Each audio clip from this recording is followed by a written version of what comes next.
Throughout history, a revolution has been needed in order to make a change. The students of Central High School's Culinary Arts program want to change the way you see food.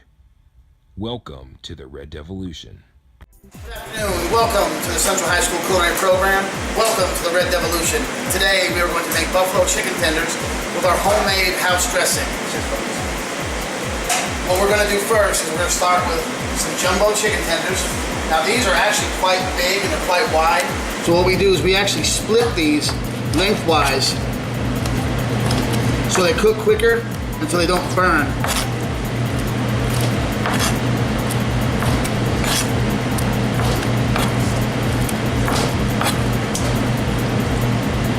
We're going to cut these in half lengthwise, like I said.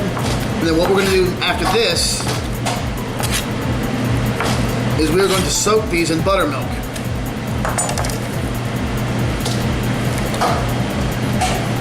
Now the reason we soak these in buttermilk is twofold. A, the lactic acid kind of breaks down the chicken and it makes it a little more tender, a little softer to chew. But also it allows the flour to adhere to the chicken. So when we fry these, it forms a really nice crust. So what we're going to do is I'm going to bring these over to the deep fryer, and then we're going to bread these up and actually deep fry them. Alright, so now what we're doing, we're actually going to start frying our chicken tenders. Amber has our chicken tenders soaked in buttermilk, and what she's going to do is dredge these in flour. What that means is you dip it in flour and kind of shake off the excess flour so they cook properly. So go ahead, Amber, start dredging these in flour and pass them to Preston.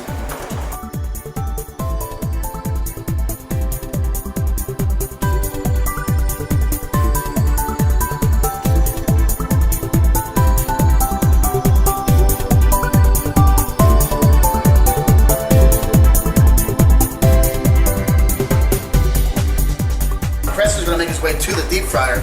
And what he's going to do, he's actually going to drag these chicken tenders along the surface of the grease for a couple seconds. Now what that does is that actually sears the chicken tenders first so they don't just sink to the bottom and stick to the basket. That actually is a very good technique when you're dipping something, when you're frying something that has a batter instead of just basic flour coating. So,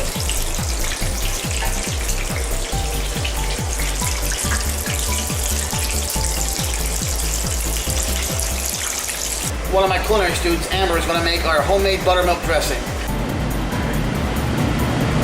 So now she's adding the buttermilk to the mayonnaise. Next, she's going to add the chopped green onions. And then we're going to add the salt. We're going to add the cayenne pepper. We're going to add oregano. We're going to add white pepper.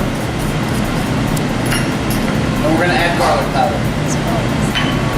Now what Amber's going to do next is once everything's in there, she's going to take her whisk and whisk it all together. This is the dressing that we serve with our chicken tenders at the beach grill.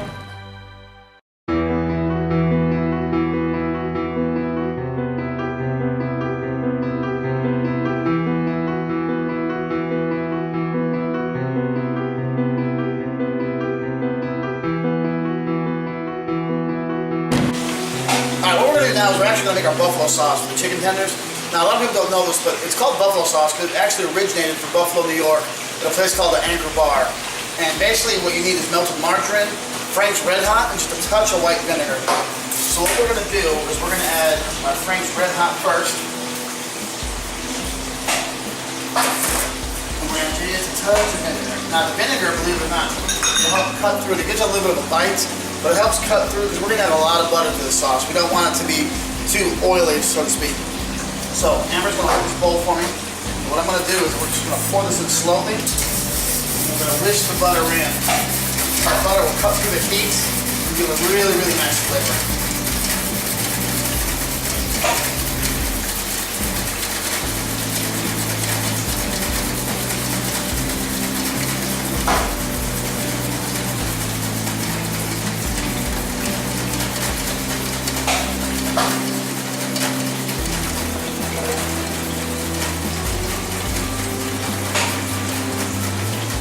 See the butter will change the sauce from a red color to an orange color.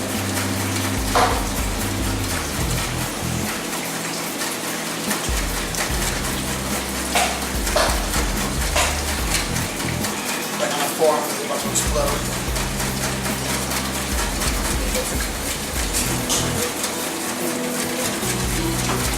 Alright. So, there's our buffalo sauce. Up on the way. Now what we're going to do at this point, we're going to check our chicken tenders to see if they're cooked yet.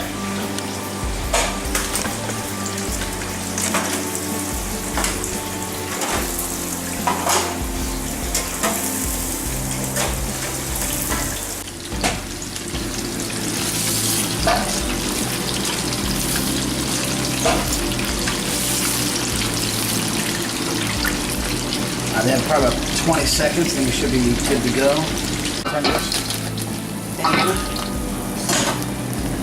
Put our sauce. And we're gonna go with a nice toss.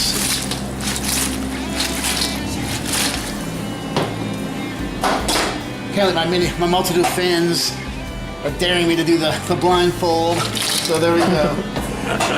Actually, stand closer and let me try that again. Alright guys, serve it with our beautiful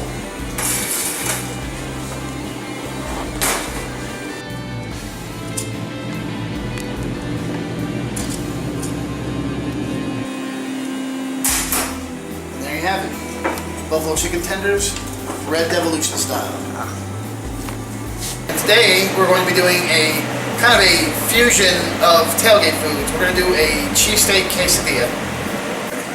Alright guys, so what we're going to do first is we're actually going to start with our vegetables. We're going to do what we call a julienne cut, which is basically also known as the matchstick cut. We're going to do long, thin strips. We're going to do green peppers first. And what we're going to do is we're going to actually trim the rib out of it.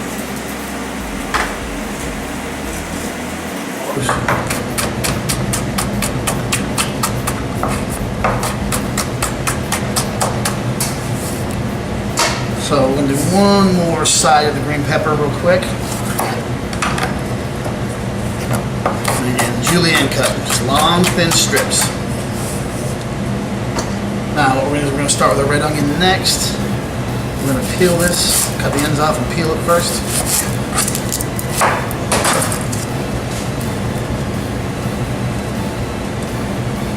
Take off that papery layer.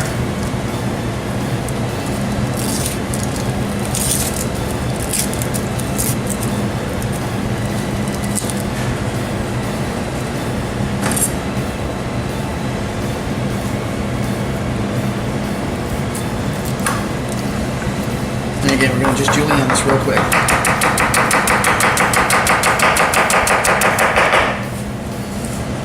We're going to mix that with the peppers.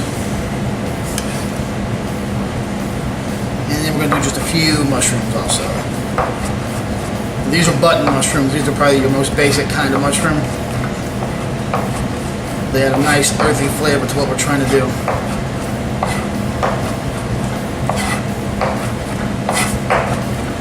So, what we're going to do now is I'm going to have Amber put a little bit of oil on the flat top.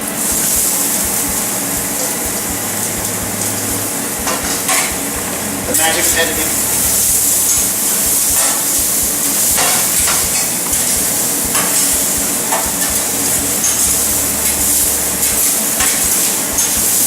You can tell Amber's kind of flipping up the vegetables around so they don't stick to the griddle. And this way, just go ahead and season that a little bit for it.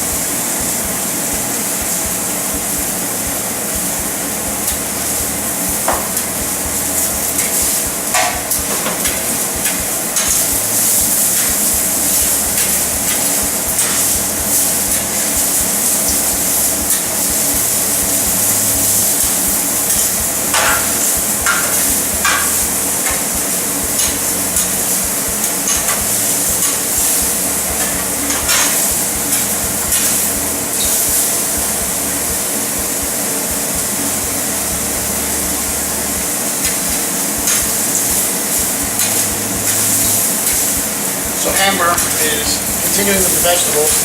What we're going to do next is we're going to add about 8 ounces.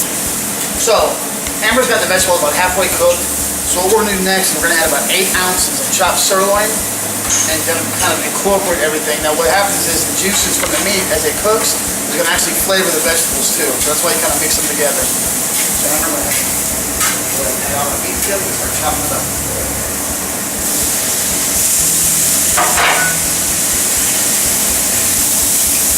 So you can tell Amber's kind of flipping up the vegetables around so they don't stick to the griddle. And this way they are mixed together. They're going to start caramelizing in a few seconds. What I'm going to have Amber do next is just go ahead and season that a little bit for you.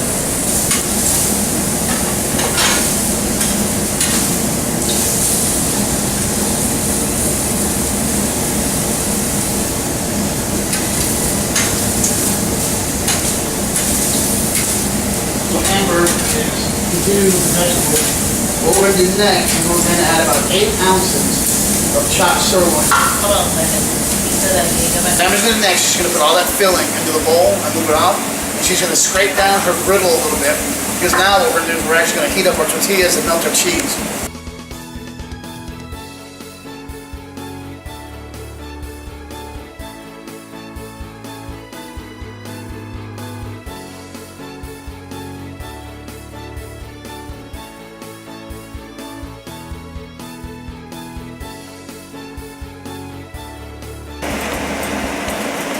So what Amber's doing is she's going to heat up the tortillas about 30 seconds on one side. We're going to flip them over and then we're going to actually top them with pepper jack cheese. So it's still kind of a creamy style cheese, like a provolone for a cheesesteak. There's a little bit of heat. So it's sort of, again, kind of a fusion between a cheesesteak and a quesadilla. So you want that beautiful melted cheesy flavor along with a little bit of spice.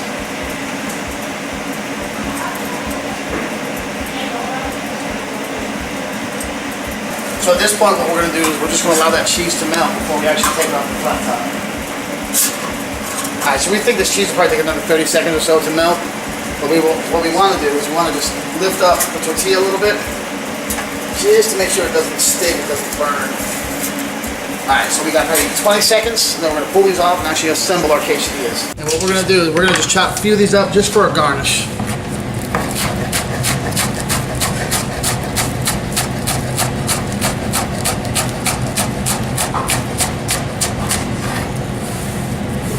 Those off to the side a little bit. Alright, so Amber, go ahead and bring me the first one. So there's our first one, so we're going to put our filling in there.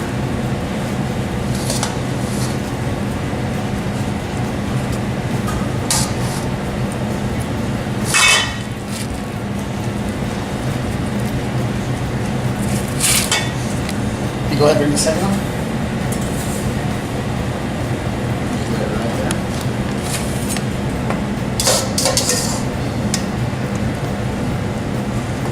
So again, fill this up a little bit, and we'll fold it and kind of press it down.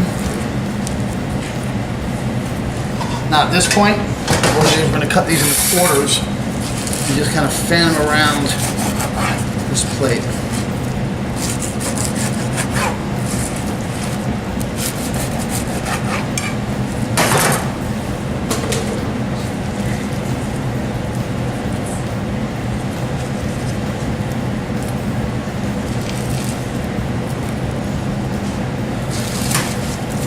Next one.